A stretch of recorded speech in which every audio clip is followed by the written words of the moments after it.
Assalamualaikum warahmatullahi wabarakatuh. Selamat sore, salam sejahtera untuk kita semua.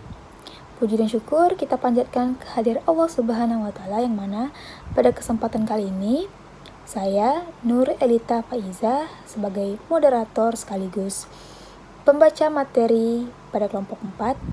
Kelompok kami akan membahas materi tentang personal selling. Kelompok 4 memiliki 3 anggota. Yang pertama ada saya sendiri, yaitu Nur Elita Faiza dengan NIM 206121124.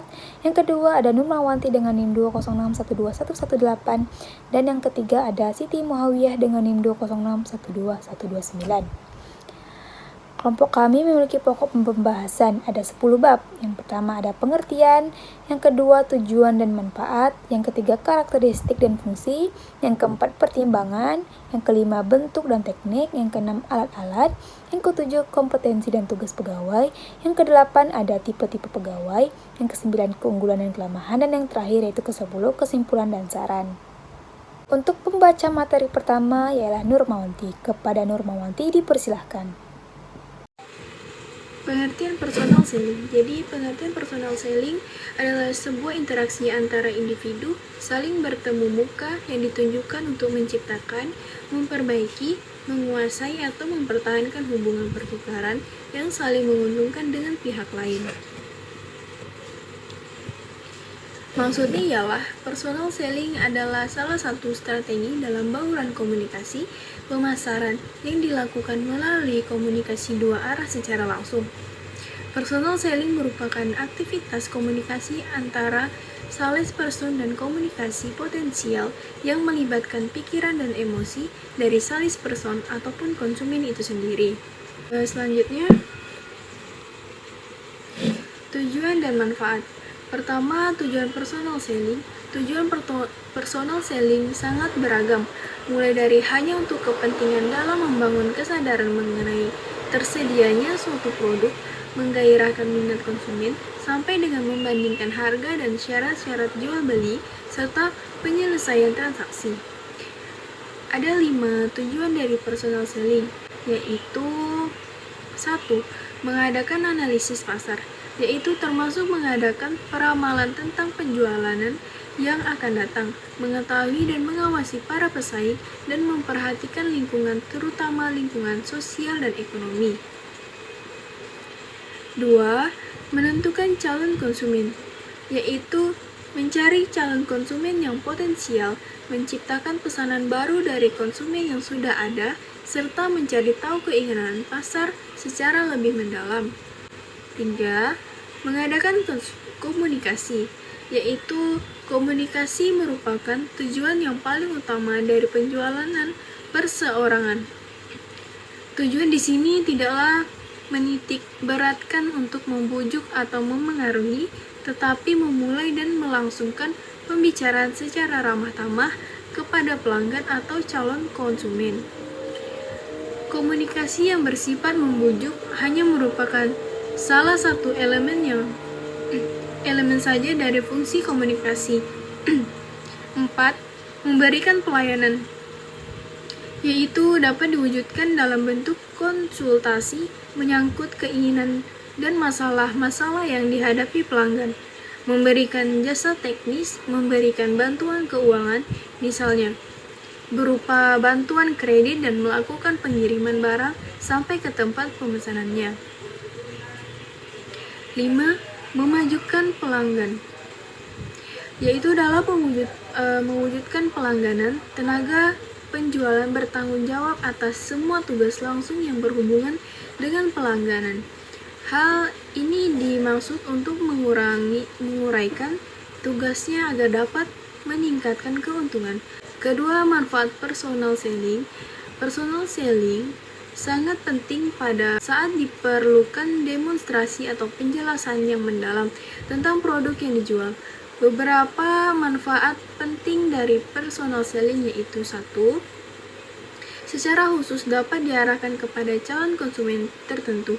2. Lebih fleksibel karena jumlah angkatan penjualan dapat bebas ditentukan, mulai dari 1 sampai ribuan. 3. Dipandang lebih efektif dari periklanan dalam hal menciptakan penjualan dan realisasi pendapatan formulir pesanan oleh konsumen. Selanjutnya, karakteristik dan fungsi personal selling. Pertama, karakteristik.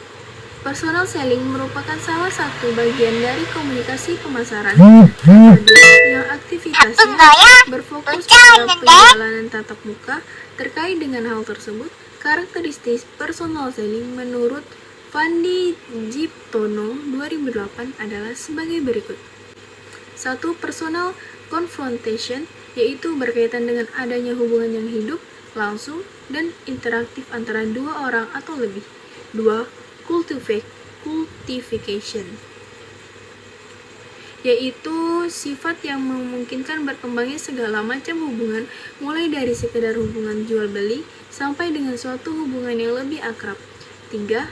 Respon, yaitu situasi yang seolah-olah mengharuskan pelanggan untuk mendengar, memerhatikan, dan menanggapi. Kedua fungsi aktivitas personal selling memiliki beberapa fungsi berikut. 1. Prospecting, yaitu berfungsi untuk mencari dan mendapatkan konsumen baru serta menjalin hubungan yang baik dan positif dengan mereka secara berkelanjutan. 2. Targeting, yang berfungsi untuk mengalokasikan berbagai potensi yang dimiliki oleh perusahaan dalam rangka memperoleh konsumen. 3. Communicating, yaitu berfungsi untuk memberikan informasi mengenai produk perusahaan kepada konsumen sehingga konsumen memperoleh pengetahuan yang cukup tentang produk tersebut. 4. Selling, yaitu berfungsi untuk mendekati, mempresentasikan, dan mendemonstrasikan, mengatasi penolakan, serta menjual produk kepada pelanggan. Penjualan tersebut merupakan sumber profit bagi perusahaan. 5. Servicing, yang berfungsi untuk memberikan berbagai jasa dan pelayanan kepada pelanggan sehingga pelayanan yang dirasakan oleh konsumen dapat dirasakan lebih optimal. 6. Information gathering, berfungsi untuk melakukan riset dan intelijen pasar dan informasi yang diperoleh untuk dijadikan sebagai sumber data bagi pengambilan keputusan bagi perusahaan dan atau pemasar. 7. Allocating, berfungsi menentukan konsumen yang akan dituju oleh perusahaan dan memaksimalkan produk yang dijual oleh perusahaan. Selanjutnya, pertimbangan dalam personal selling. Personal selling yang dilakukan oleh perusahaan harus didasarkan atas sejumlah pertimbangan. Nah, ada 3 faktor pertimbangan tersebut antara lain. 1. Faktor produk. Produknya merupakan produk industri yang bersifat sangat teknis karena penjualan harus memberikan penjelasan teknis dan menjawab pertanyaan pelanggan. Pelanggan memandang risiko pembelian suatu produk tinggi. Produk itu tahan lama atau durable good karena jarang dibeli daripada produk yang tidak tahan lama, durable good, dan memerlukan komitmen tinggi terhadap sumber-sumber.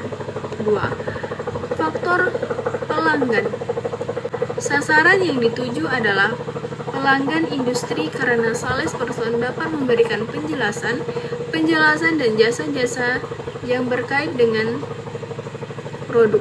Sasaran promosi adalah perantara karena berguna bagi perusahaan untuk memberikan informasi dan bentuk bantuan agar dapat menjual produk perusahaan yang baik. Geografis, pasar yang kecil dan penduduknya padat. 3. Faktor anggaran, yaitu jika dana yang tersedia terbatas, perusahaan sebaiknya memilih personal selling. Untuk pembaca materi yang kedua ialah Siti Muhawiyah. Kepada Siti Muhawiyah dipersilakan. Bentuk dan teknik personal selling. Pertama, bentuk. Personal selling dilakukan dengan komunikasi dua arah antara salesperson dan konsumen yang memungkinkan pesan-pesan penjualan disesuaikan dengan lingkungan dan kondisi konsumen. Beberapa bentuk personal selling adalah 1. Field selling, yaitu bentuk aktivitas personal selling yang dilakukan dengan cara menyebarkan para salesperson ke rumah-rumah atau kantor-kantor. 2. Retail selling, yaitu bentuk aktivitas personal selling yang dilakukan oleh salesperson yang bertugas untuk melayani konsumen yang datang ke toko atau perusahaan.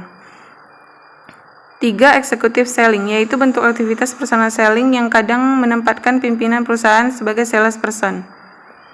Kedua, teknik. 1. Memilih calon pelanggan atau prospecting and qualifying. Langkah pertama dalam personal selling adalah mengidentifikasi dan memilih calon pelanggan. Beberapa perusahaan terlebih dahulu melakukan hal tersebut agar salesperson mampu menggunakan waktu mereka yang berharga untuk melakukan yang terbaik, yaitu penjualan atau selling. Perusahaan terlebih dahulu memilih calon konsumen dengan menghubungi mereka melalui email atau telepon untuk memperoleh tingkat ketertarikan dan kemampuan keuangan mereka. Hot prospect akan dilimpahkan langsung kepada salesperson lapangan, sedangkan untuk warm prospect dilimpahkan kepada telemarketing untuk di-follow up kembali. Yang kedua, mempelajari calon konsumen atau pre-purchase. Salesperson perlu mempelajari semua tentang prospek atau kebutuhan karakteristik konsumen, gaya hidup konsumen. Prospek adalah perusahaan. Kita perlu mempelajari proses pembeliannya, struktur pembeliannya, pengambilan keputusan pembelian, apakah departemen pembelian bersifat centralized purchasing atau decentralized purchasing. Salesperson harus mengerti ketentuan dan proses pembelian yang berkenaan dengan who, when, where, how, and why, agar bias mengatur strategi dan mendapatkan penjualan.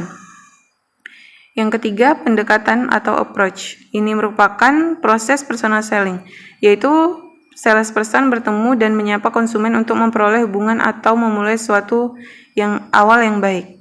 Langkah ini melibatkan penampilan salesperson, kata-kata pembukaan yang menarik, serta penjelasan lanjut. Sering, konsumen lebih mungkin mengingat cara salesperson menampilkan diri mereka dibandingkan dengan hal yang dikatakan salesperson. Yang keempat, presentasi dan demonstrasi atau presentation and demonstration. Ini merupakan proses personal selling, yaitu proses salesperson menceritakan riwayat produk kepada konsumen dengan menjelaskan features, advantage, benefit, dan value. Features menguraikan tentang karakteristik dari produk yang ditawarkan. Advantage menguraikan bagaimana fitur memberikan manfaat bagi konsumen. Benefit menguraikan tentang dari sisi ekonomi, sejarah, teknik, pelayanan, dan sosial. Value menguraikan tentang segala hal yang bias didapat dibandingkan harga yang harus dibayar. 5. Mengatasi keberatan atau overcoming objection. Ini merupakan proses personal selling, yaitu salesperson menyelidiki, mengklarifikasi, dan mengatasi keberatan konsumen untuk membeli. Selama presentasi, konsumen hamper selalu mempunyai keberatan menutup penjualan atau closing. Ini merupakan proses personal selling dengan cara service person menanyakan apa yang akan dipesan oleh konsumen. Setelah mengatasi keberatan prospek, songlist person dapat mencoba untuk menutup penjualan. Sales barusan harus mengetahui tanda-tanda penutupan dari konsumen, termasuk gerakan fisik, komentar, ataupun pertanyaan lainnya. Sebagai contoh, pelanggan mungkin duduk condong ke depan dan mengangguk, menyetujui atau menanyakan harga dan cara pembayaran kredit. 6. Tindak lanjut setelah penjualan dan perawatan atau follow up and maintenance. Follow up dan maintenance diperlukan untuk memberikan kepuasan konsumen yang paripurna sehingga mampu menopang bisnis perusahaan berkelanjutan. Selanjutnya, alat-alat personal selling. Personal selling dapat diwujudkan melalui sejumlah alat tertentu yang sesuai dengan kebutuhan dan kepentingan perusahaan atau pemasar. Sejumlah alat dalam personal selling yang sering digunakan oleh perusahaan adalah sebagai berikut. 1. Pertemuan penjualan, yaitu bisa disebut juga dengan istilah kunjungan penjualan atau call. Pertemuan penjualan penting dilaksanakan untuk mengetahui sejauh mana efektivitas program pemasaran yang dilakukan oleh perusahaan. 2. Program insentif, yang merupakan salah satu motivator utama yang mendorong distributor untuk bekerja dengan giat. Beberapa strategi insentif yang dapat dipraktikkan oleh perusahaan adalah sebagai berikut. A. Strict salary plan. Metode ini memberikan setiap salesperson gaji tetap secara reguler yang besarnya relatif sama antara salesperson yang satu dan yang lainnya, tanpa memperhatikan prestasi yang dicapai. B. Straight Commission Plan. Metode ini mendasarkan pemberian insentif pada hasil atau prestasi yang sudah dicapai. C. Combination Plan. Metode ini merupakan kombinasi Straight Salary Plan dan Straight Commission Plan. 3. Pemberian contoh atau sampel, salah satu aktivitas yang tidak dapat dilepaskan dari personal selling yang merupakan tawaran produk dalam jumlah tertentu untuk percobaan. 4. Pameran dagang bisa dan dapat dipahami sebagai sebuah pameran yang diadakan dengan tujuan tertentu dalam rangka meningkatkan jangkauan perusahaan. Pameran dapat dilaksanakan dengan konsep pemajangan, demonstrasi, uji coba, dan berbagai kegiatan lainnya. Melalui pameran, perusahaan dapat mengetahui sejauh mana kompetensi yang dimiliki oleh kompetitor serta tren terbaru apa yang sedang berlangsung. Selanjutnya, kompetensi dan tugas pegawai personal selling. Pertama, kompetensi. Pelaksanaan personal sendiri membutuhkan dukungan dari pegawai yang berkompetensi dalam bidang perjalanan. Terkait dengan hal tersebut, kompetensi dari pegawai personal saya adalah sebagai berikut. 1. Salesmanship, yaitu pengetahuan tentang produk dan menguasai seni penjualan. Misalnya, cara mendekati pelanggan, memberikan presentasi dan dokumentasi, mengendalikan diri ketika konsumen memberikan penolakan, serta memengaruhi dan mendorong konsumen untuk melakukan pembelian. 2. Negotiating, yaitu harus memiliki kompetensi dalam melakukan negosiasi penjualan dengan konsumen, baik terkait dengan program-program perusahaan maupun syarat-syarat pembelian yang berlaku. 3. Relationship marketing, yaitu harus mengetahui sejarah detail cara untuk membina dan memelihara hubungan baik dengan konsumen. Relationship marketing merupakan strategi yang menyebabkan transaksi pertukaran antara perusahaan atau pemasar dan konsumen dapat berlangsung secara berkelanjutan atau memiliki dampak panjang yang positif, yang tidak berakhir setelah penjualan selesai. Kedua, tugas pegawai. Personal selling merupakan kegiatan yang mempunyai peran penting dalam proses komunikasi perusahaan. Tugasnya sebagai berikut. 1. Penyebaran informasi, yaitu penyebarluasan info kepada konsumen, mana misalnya informasi tentang produk yang ditawarkan, waktu pengiriman, harga, potongan, syarat-syarat teknis, garansi, dan servis perbaikan. 2. Membujuk untuk mempengaruhi calon konsumen untuk membeli, misalnya dengan memperlihatkan bagaimana produk tersebut dapat memenuhi keinginan konsumen, mengatasi penolakan dari konsumen. 3. Memberikan pelayanan, yaitu salesperson berupaya membantu konsumen untuk mengatasi masalah-masalah yang berkaitan dengan produk yang ditawarkan oleh perusahaan. Misalnya penyampaian pesanan, reparasi, pemeliharaan, penyimpanan, dan latihan cara menggunakan produk. 4. Memberikan informasi pasar, yaitu memberikan informasi pasar kepada perusahaan. Misalnya informasi tentang perubahan harga saingan, produk baru, penjualan oleh pesaing, masalah reparasi, dan sebagainya. Untuk pembaca materi yang ketiga ialah saya sendiri. Pada bab 8 ada tipe-tipe pegawai personal selling. Secara umum, tipe-tipe pegawai personal selling memiliki beberapa macam. Yang pertama ada merchandising. Merchandising tidak hanya menjual barang, tetapi juga membantu penyalur dalam mempromosikan penjual produknya. Yang kedua ada detailman.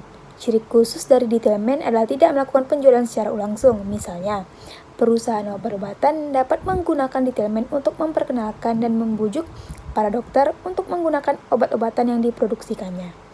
Yang ketiga ada sales engineer. Sales engineer ini yang bertugas untuk memberikan latihan atau demonstrasi secara teknis bagi konsumen tentang barang-barang yang dijual mereka. Yang keempat adalah pointer product. Pointer product mempunyai tugas pokok untuk membuka daerah baru atau segmen pasar yang baru bagi produk barunya. Yang kelima ada deliverer, yaitu driver salesperson yang tugas utamanya mengantar produk kepada konsumen.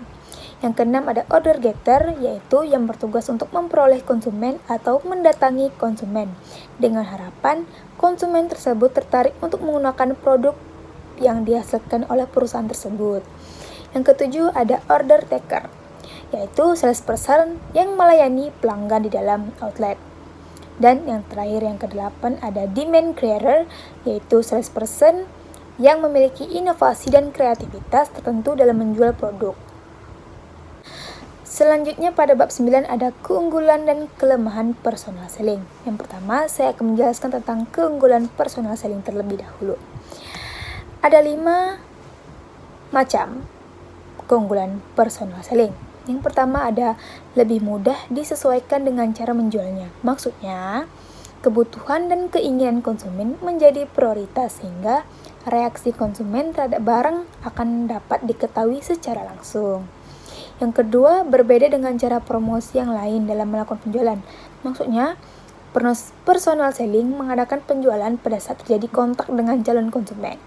Yang ketiga ada mendemonstrasikan keunggulan barang secara langsung kepada konsumen dan sekaligus menunjukkan kelebihan-kelebihan produk tersebut. Yang keempat ada memberikan jawaban atas pertanyaan calon konsumen dan memberikan penjelasan atas berbagai keberatan serta dengan keahlian dapat membantu calon konsumen yang semula tidak tertarik menjadi tertarik dengan produk tersebut. Yang kelima, sering berkaitan dengan kunjungan salesperson yang teratur terhadap konsumen dan calon konsumen potensial dalam rangka menanyakan informasi dan konsumen setiap perusahaan mampu mengembangkan strategi pemasaran yang lebih efektif. Nah, selanjutnya ialah tentang kelemahan dari personal selling.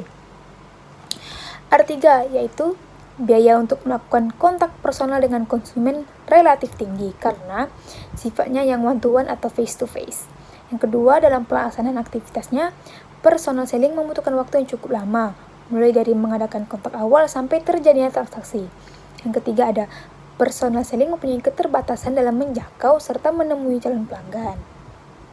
Pada bab 10 ada kesimpulan dan saran. Jadi, kesimpulan yang saya dapatkan dari materi yang kami bawakan ini ialah melalui personal selling, konsumen akan memperoleh informasi yang memadai dari armada salesperson yang ditugaskan secara khusus oleh perusahaan. Dan saran yang bisa saya sampaikan ialah personal selling harus lebih memahami siapa pesaing, bagaimana posisi produk dan pasar pesaing, apa strategi pesaing, kelemahan dan kelebihan pesaing, dan juga personal selling harus sudah menguasai produk yang akan mereka promosikan kepada konsumen atau calon konsumen. Baik, segitu saja penyampaian materi tentang personal selling dari kelompok 4. Terlebih dan kurang saya sebagai moderator sekaligus perwakilan dari kelompok 4 mengucapkan terima kasih. Jika ada kesalahan dalam penyampaian kata, kami mohon maaf. Sekian dan terima kasih. Assalamualaikum warahmatullahi wabarakatuh. Selamat sore.